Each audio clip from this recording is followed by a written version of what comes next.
ನಮಸ್ಕಾರ. ಸ್ಪರ್ಧಾ ವಿದ್ಯಾಲಯ ಚಾನೆಲ್ಗೆ ಎಲ್ಲರಿಗೂ ಪ್ರೀತಿಯ ಸ್ವಾಗತ. ಇಂದು ನಾವು ಮಾರ್ಚ್ 5, 2026ರ ಪ್ರಮುಖ ಪ್ರಚಲಿತ ವಿದ್ಯಮಾನಗಳನ್ನ ಒಟ್ಟಿಗೆ ಚರ್ಚಿಸೋಣ. ಪರೀಕ್ಷೆಗೆ ಉಪಯೋಗವಾಗುವಂತಹ ಕೆಲವು ಮುಖ್ಯವಾದ ಪ್ರಶ್ನೆಗಳನ್ನ ನೋಡೋಣ. ಹಾಗಾದ್ರೆ ಶುರು ಮಾಡೋಣ ಅಲ್ವಾ? ಸರಿ. ಇವತ್ತಿನ ಈ ವಿಶ್ಲೇಷಣೆಯಲ್ಲಿ ಯುಪಿಎಸ್ಸಿ, ಕೆಎಎಸ್, ಪಿಎಸ್ಐ ಹೀಗೆ ಹಲವಾರು ಸ್ಪರ್ಧಾತ್ಮಕ ಪರೀಕ್ಷೆಗಳಿಗೆ ಅನುಕೂಲವಾಗುವಂತಹ 10 ಬಹುಮುಖ್ಯ ಪ್ರಶ್ನೆಗಳನ್ನ ನೋಡಲಿದ್ದೇವೆ. ಕೇವಲ ಪ್ರಶ್ನೆ ಉತ್ತರ ಅಷ್ಟೇ ಅಲ್ಲ, ಪ್ರತಿಯೊಂದರ ಹಿಂದಿರುವ ಸಂಪೂರ್ಣ ಮಾಹಿತಿಯನ್ನ ಆಳವಾಗಿ ಅರ್ಥ ಮಾಡ್ಕೊಳ್ಳೋಣ. ಬನ್ನಿ ಇಂದಿನ ಚರ್ಚೆಯನ್ನ ಆರಂಭಿಸೋಣ. ಮೊದಲನೇ ವಿಭಾಗ ಪರಿಸರ ವಾರ್ತೆಗಳು. ನಮ್ಮ ಪರಿಸರಕ್ಕೆ ಸಂಬಂಧಪಟ್ಟ ಕೆಲವು ಪ್ರಮುಖ ಬೆಳವಣಿಗೆಗಳ ಮೇಲೆ ಒಂದು ಕಣ್ಣು ಹಾಯಿಸೋಣ. ಮೊದಲಿಗೆ ಜಲ ಸಂರಕ್ಷಣೆಗೆ ಸಂಬಂಧಪಟ್ಟ ಒಂದು ಯಶಸ್ವಿ ಮಾದರಿಯ ಬಗ್ಗೆ ತಿಳಿದುಕೊಳ್ಳೋಣ. ಸರಿ, ಮೊದಲನೇ ಪ್ರಶ್ನೆ ಇಲ್ಲಿದೆ. ರೈತರು ತಮ್ಮ ಜಮೀನಿನ 5% ಭಾಗವನ್ನ ನೀರು ಸಂಗ್ರಹಣೆಗೆ ಮೀಸಲಿಡುವಂತಹ ಒಂದು ವಿಶಿಷ್ಟ ಯೋಜನೆ ಅಂದ್ರೆ 5% ಮಾಡೆಲ್. ಇದು ಯಾವ ರಾಜ್ಯದ ಕೋರಿಯಾ ಜಿಲ್ಲೆಯಲ್ಲಿ ಯಶಸ್ವಿಯಾಗಿದೆ? ಆಯ್ಕೆಗಳು ಹೀಗಿವೆ: A Madhya Pradesh, B Chhattisgarh, C Odisha ಅಥವಾ ಡಿ ಜಾರ್ಖಂಡ್. ಸ್ವಲ್ಪ ಯೋಚನೆ ಮಾಡಿ, ಯಾವುದು ಸರಿ ಉತ್ತರ ಇರಬಹುದು? ಸರಿಯಾದ ಉತ್ತರ ಬಿ ಛತ್ತೀಸ್ಗಢ್.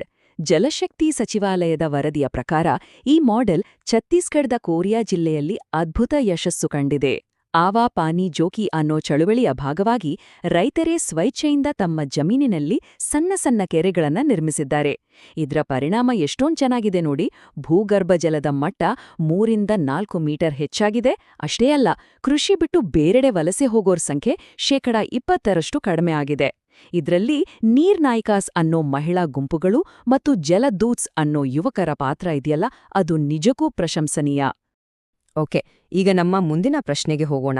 ಭಾರತದ ಪ್ರಮುಖ ಹುಲಿ ಸಂರಕ್ಷಿತ ಪ್ರದೇಶಗಳಲ್ಲಿ ಒಂದಾಗಿರುವ ಸರಿಸ್ಕಾ ಟೈಗರ್ ರಿಸರ್ವ್ ಯಾವ ರಾಜ್ಯದಲ್ಲಿದೆ?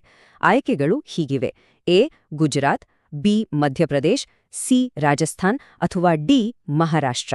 ಸರಿಯಾದ ಉತ್ತರ ಸಿ ರಾಜಸ್ಥಾನ. ಸರಿಸ್ಕಾ ಹುಲಿ ಸಂರಕ್ಷಿತ ಪ್ರದೇಶ ರಾಜಸ್ಥಾನದ ಅಲ್ವರ್ ಜಿಲ್ಲೆಯಲ್ಲಿದೆ. ಇದು ಐತಿಹಾಸಿಕ ಅರಾವಳಿ ಪರ್ವತ ಶ್ರೇಣಿಯ ಒಂದು ಭಾಗ. ಒಂದು ಇಂಟ್ರೆಸ್ಟಿಂಗ್ ವಿಷಯ ಅಂದ್ರೆ, ಇದನ್ನ 1978ರಲ್ಲಿ ಪ್ರಾಜೆಕ್ಟ್ ಟೈಗರ್ ಅಡಿಯಲ್ಲಿ ಟೈಗರ್ ರಿಸರ್ವ್ ಅಂತ ಘೋಷಿಸಲಾಯಿತು. ಇಲ್ಲಿ ಬರೀ ಹುಲಿ, ಚಿರತೆ ಅಷ್ಟೇ ಅಲ್ಲ, ಜಗತ್ತಿನ ಅತಿ ಚಿಕ್ಕ ಕಾಡುಬೇಕುಗಳಲ್ಲಿ ಒಂದಾದ ರಸ್ಟಿ ಸ್ಪಾಟೆಡ್ ಕ್ಯಾಟ್ ಕೂಡ ಕಂಡುಬರುತ್ತೆ. ಇದರ ಹತ್ತಿರದಲ್ಲಿ ಇರೋ ಸುಂದರ ಸಿಲಿಸರ್ ಸರೋವರ ಈ ಪ್ರದೇಶದ ಜೀವ ವೈವಿಧ್ಯಕ್ಕೆ ಮತ್ತಷ್ಟು ಮೆರುಗು ನೀಡಿದೆ. ಸರಿ, ಈಗ ನಮ್ಮ ಎರಡನೇ ವಿಭಾಗಕ್ಕೆ ಹೋಗೋಣ. ಕ್ರೀಡಾ ಜಗತ್ತು. ದೇಶ ವಿದೇಶಗಳಲ್ಲಿ ನಡೆದ ಕೆಲವು ರೋಚಕ ಕ್ರೀಡಾ ಸುದ್ದಿಗಳ ಬಗ್ಗೆ ಈಗ ತಿಳಿದುಕೊಳ್ಳೋಣ. ಸರಿ, ಕ್ರೀಡಾ ವಿಭಾಗದ ಮೊದಲ ಪ್ರಶ್ನೆ. ಭಾರತದಲ್ಲಿ ಸೈಕ್ಲಿಂಗ್ ಕ್ರೀಡೆಗೆ ಒಂದು ಹೊಸ ಶಕ್ತಿ ತುಂಬಲು ಆರಂಭ ಆಗ್ತಾ ಇರೋ ಸೈಕ್ಲಿಂಗ್ ಲೀಗ್ ಆಫ್ ಇಂಡಿಯಾದ ಲೋಗೋವನ್ನು ಯಾರು ಅನಾವರಣಗೊಳಿಸಿದ್ರು? ಆಯ್ಕೆಗಳು: A Anurag Thakur, B Kiran Rijiju, C Mansukh Mandavya ಅಥವಾ ಡಿ ನರೇಂದ್ರ ಮೋದಿ. ಸರಿಯಾದ ಉತ್ತರ ಸಿ ಮನ್ಸುಖ್ ಮಾಂಡವ್ಯ.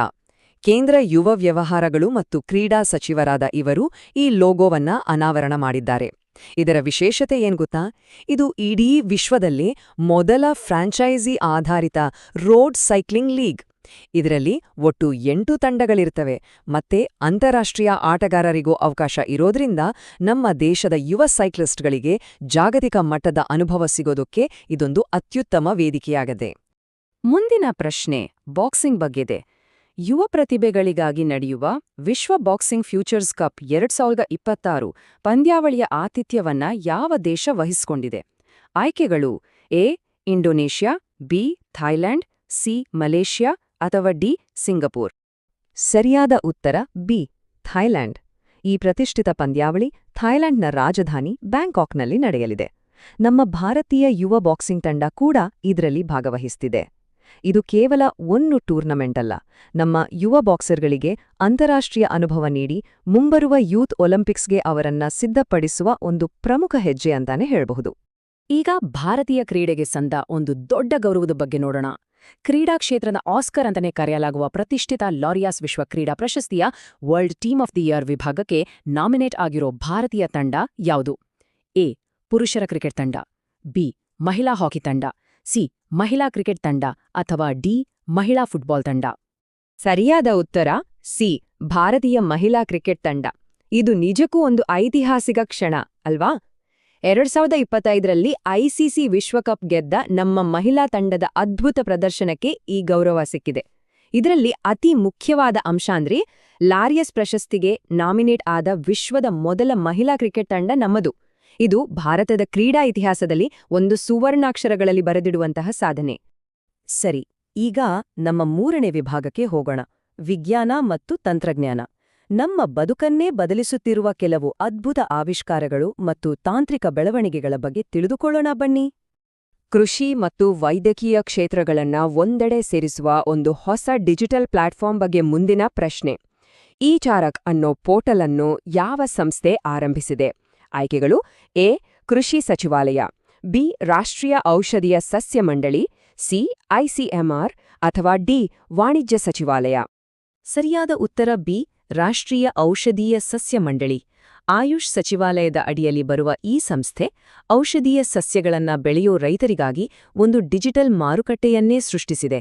ಅಂದ್ರೆ ಇದರ ಮೂಲಕ ರೈತರು ನೇರವಾಗಿ ವ್ಯಾಪಾರಿಗಳನ್ನ ಸಂಪರ್ಕಿಸಬಹುದು, ಮಧ್ಯವರ್ತಿಗಳ ಹಾವಳಿ ಇರಲ್ಲ, ಇದರಿಂದ ಒಳ್ಳೆ ಬೆಲೆಯೂ ಸಿಗುತ್ತೆ. ಇದು ಬೇರೆ ಬೇರೆ ಸ್ಥಳೀಯ ಭಾಷೆಗಳಲ್ಲೂ ಲಭ್ಯ ಇರೋದ್ರಿಂದ ದೇಶದ ಮೂಲೆ ಮೂಲೆ ರೈತರಿಗೂ ಇದು ತುಂಬಾನೇ ಅನುಕೂಲಕರವಾಗಿದೆ. ಈಗ ವಿಜ್ಞಾನದ ಒಂದು ಅತ್ಯಾಧುನಿಕ ಕ್ಷೇತ್ರದ ಬಗ್ಗೆ ಪ್ರಶ್ನೆ. ನಮ್ಮ ಬೆಂಗಳೂರಿನ ಐಐಎಸ್ಸಿ ಆರಂಭಿಸಿರುವ ಬ್ರೈನ್ ಕೋ-ಪ್ರೊಸೆಸರ್ ಅನ್ನೋ ಯೋಜನೆಯ ಮುಖ್ಯ ಉದ್ದೇಶ ಏನು? ಎ. ಹೊಸ ಉಪಗ್ರಹಗಳನ್ನ ಡೆವಲಪ್ ಮಾಡೋದು, ಬಿ. ಮನುಷ್ಯನ ಮೆದುಳಿನ ಕಾರ್ಯಕ್ಷಮತೆಯನ್ನ ಆರ್ಟಿಫಿಷಿಯಲ್ ಇಂಟೆಲಿಜೆನ್ಸ್ ಅಥವಾ ಎಐ ಸಹಾಯದಿಂದ ಹೆಚ್ಚಿಸೋದು, ಸಿ. ಹೊಸ ರೋಬೋಟಿಕ್ ಸರ್ಜರಿ ಉಪಕರಣಗಳನ್ನ ತಯಾರಿಸೋದು ಅಥವಾ ಡಿ. ಕೃತಕ ಹೃದಯವನ್ನ ಅಭಿವೃದ್ಧಿಪಡಿಸೋದು. ಸರಿಯಾದ ಉತ್ತರ ಬಿ. ಇದರ ಉದ್ದೇಶ ಕೇಳುವುದಕ್ಕೆ ಯಾವುದೋ ಸೈನ್ಸ್ ಫಿಕ್ಷನ್ ಸಿನಿಮಾದ ಕತೆ ಥರ ಇದೆ. ಮನುಷ್ಯನ ಮೆದುಳಿನ ಕಾರ್ಯಕ್ಷಮತೆಯನ್ನ ಎಐ ಮೂಲಕ ಹೆಚ್ಚಿಸೋದು. ಈ ಟೆಕ್ನಾಲಜಿ 3 ಹಂತಗಳಲ್ಲಿ ಕೆಲಸ ಮಾಡುತ್ತೆ. ಮೊದಲು ಬ್ರೈನ್ ಸಿಗ್ನಲ್ಸ್ ಅನ್ನ ರೆಕಾರ್ಡ್ ಮಾಡಲಾಗುತ್ತೆ. 2ನೇ ಹಂತದಲ್ಲಿ ಎಐ ಅದನ್ನ ವಿಶ್ಲೇಷಿಸುತ್ತೆ. ಕೊನೆಯದಾಗಿ ಮೆದುಳಿಗೆ ಮತ್ತೆ ಸಿಗ್ನಲ್ಸ್ ಕಳಿಸಿ ಅದರ ಕೆಲಸವನ್ನ ಇಂಪ್ರೂವ್ ಮಾಡಲಾಗುತ್ತೆ. ಪಾರ್ಕಿನ್ಸನ್ನಂತಹ ಕಾಯಿಲೆಗಳ ಚಿಕಿತ್ಸೆಯಲ್ಲಿ ಇದು ಕ್ರಾಂತಿಕಾರಕ ಬದಲಾವಣೆ ತರುವ ಸಾಧ್ಯತೆ ಇದೆ. ಈಗ ಆಳ ಸಮುದ್ರದ ಒಂದು ನಿಗೂಢ ಆವಿಷ್ಕಾರದ ಬಗ್ಗೆ ಪ್ರಶ್ನೆ. ವಿಜ್ಞಾನಿಗಳು ಇತ್ತೀಚೆಗೆ ಪತ್ತೆ ಹಚ್ಚಿರುವ ಸೂರ್ಯನ ಬೆಳಕೇ ಇಲ್ಲದೆ ಉತ್ಪತ್ತಿಯಾಗುವ ಡಾರ್ಕ್ ಆಕ್ಸಿಜನ್ ಯಾವ ಮಹಾಸಾಗರದಲ್ಲಿ ಕಂಡುಬಂದಿದೆ? A. Atlantic, B. Hindu Mahasagara, C. Pacific ಅಥವಾ ಡಿ. ಆರ್ಕ್ಟಿಕ್. ಸರಿಯಾದ ಉತ್ತರ ಸಿ. ಪೆಸಿಫಿಕ್ ಮಹಾಸಾಗರ. ಸೂರ್ಯನ ಬೆಳಕು ತಲುಪದ ಸುಮಾರು 4000 ಮೀಟರ್ ಆಳದಲ್ಲಿ ಇದನ್ನ ಪತ್ತೆ ಮಾಡಲಾಗಿದೆ. ನಮಗೆಲ್ಲ ಗೊತ್ತಿರೋ ಹಾಗೆ ಆಕ್ಸಿಜನ್ ಅಂದೇ ಫೋಟೋಸಿಂಥೆಸಿಸ್, ಅಂದ್ರೆ ಸಸ್ಯಗಳು ಸೂರ್ಯನ ಬೆಳಕನ್ನ ಬಳಸಿ ಉತ್ಪತ್ತಿ ಮಾಡ್ತವೆ. ಆದ್ರೆ ಇಲ್ಲಿ ಸೂರ್ಯನ ಬೆಳಕೇ ಇಲ್ಲದ ಜಾಗದಲ್ಲಿ ಆಕ್ಸಿಜನ್ ಉತ್ಪತ್ತಿಯಾಗ್ತಿದೆ. ಅದ್ಭುತ ಅಲ್ವಾ? ಇದನ್ನೇ ಡಾರ್ಕ್ ಆಕ್ಸಿಜನ್ ಅಂತ ಕರೀತಾರೆ. ಇದರ ಮಹತ್ವ ಏನಂದ್ರೆ ಭೂಮಿಯ ಮೇಲೆ ಜೀವ ಹೇಗೆ ಹುಟ್ಟಿತು ಮತ್ತು ಬೇರೆ ಗ್ರಹಗಳಲ್ಲಿ ಜೀವ ಇರಬಹುದಾ ಅನ್ನೋ ಮೂಲಭೂತ ಪ್ರಶ್ನೆಗಳಿಗೆ ಉತ್ತರ ಹುಡುಕೋಕೆ ಇದು ಸಹಾಯ ಮಾಡಬಹುದು. ಸರಿ, ಈಗ ನಮ್ಮ ಕೊನೆಯ ಪ್ರಶ್ನೆ. ಇದು ನಮ್ಮ ರಾಷ್ಟ್ರೀಯ ಭದ್ರತೆಗೆ ಸಂಬಂಧಪಟ್ಟಿದ್ದು. ಮಧ್ಯಪ್ರಾಚ್ಯದ ಸೂಕ್ಷ್ಮ ಸಮುದ್ರ ಪ್ರದೇಶದಲ್ಲಿ ನಮ್ಮ ದೇಶದ ವ್ಯಾಪಾರಿ ಹಡಗುಗಳ ರಕ್ಷಣೆಗಾಗಿ ಭಾರತೀಯ ನೌಕಾಪಡೆ ನಡೆಸುತ್ತಿರುವ ಕಾರ್ಯಾಚರಣೆಯ ಹೆಸರೇನು? A. Operation trident, B. Operation Sankalp, C. Operation ಸಮುದ್ರ ಸೇತು ಅಥವಾ ಡಿ. ಆಪರೇಷನ್ ಮೇಘದೂತ್. ಸರಿಯಾದ ಉತ್ತರ ಬಿ. ಆಪರೇಷನ್ ಸಂಕಲ್ಪ್. 2019ರಲ್ಲಿ ಆರಂಭವಾದ ಈ ಕಾರ್ಯಾಚರಣೆಯ ಮುಖ್ಯ ಉದ್ದೇಶ gulf of Oman, gulf of ಎಡೆನ್ನಂತಹ ಪ್ರಮುಖ ಸಮುದ್ರ ಮಾರ್ಗಗಳಲ್ಲಿ ನಮ್ಮ ವ್ಯಾಪಾರಿ ಹಡಗುಗಳಿಗೆ ಭದ್ರತೆಯನ್ನ ಒದಗಿಸೋದು.